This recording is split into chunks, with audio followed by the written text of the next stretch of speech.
Magandang umaga po sa ating lahat, mga kapatid. Magandang umaga din po, Father. Ikalawang araw ng bagong taon, ang magandang paalaala ng ating mga pagbasa ay ang pagsisikap na mamuhay sa katotohanan. Alam nating lahat na kapag pumasok ang bagong taon, ang dami-dami nating gustong gawin.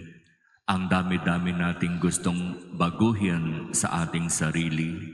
Sinasabi natin kung ano yung mga hindi naging maganda sa buhay natin nung nakaraang taon. Sa tulong at biyaya ng Diyos, sisikapin natin ito ngayong bagong taon na mas maging maayos. Na magawa natin ang kung ano ang dapat at kung ano ang inaasahan sa atin ng Diyos. At ang mga pagbasa ngayon ay isang magandang paalaala sa kung papaano tayo dapat makapagsikap makapamuhay ngayong bagong taon. At ang paalaala nito ay ang pamumuhay sa katotohanan.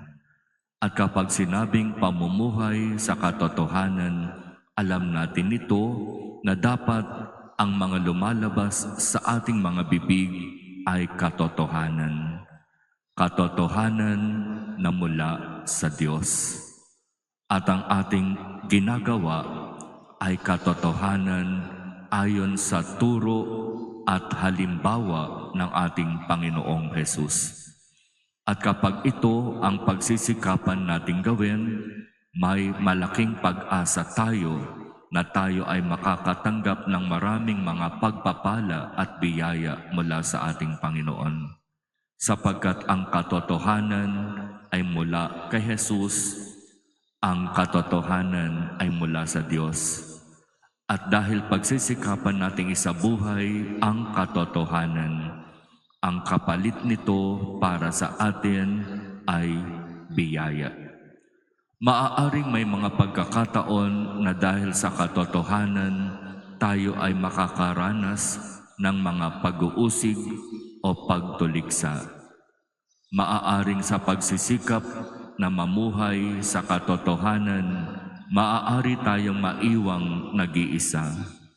Pero hindi tayo dapat matakot sapagkat ang katotohanan mula sa ating Panginoon, masakit man, ay siyang tunay na makapagpapalaya sa atin.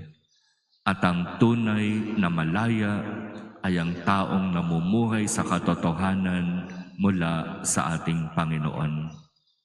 Ipanalangin natin na sa bagong taon na ito, makapamuhay tayo sa katotohanan mula sa turo ng ating Panginoon at maisabuhay ito ayon sa kanyang halimbawa.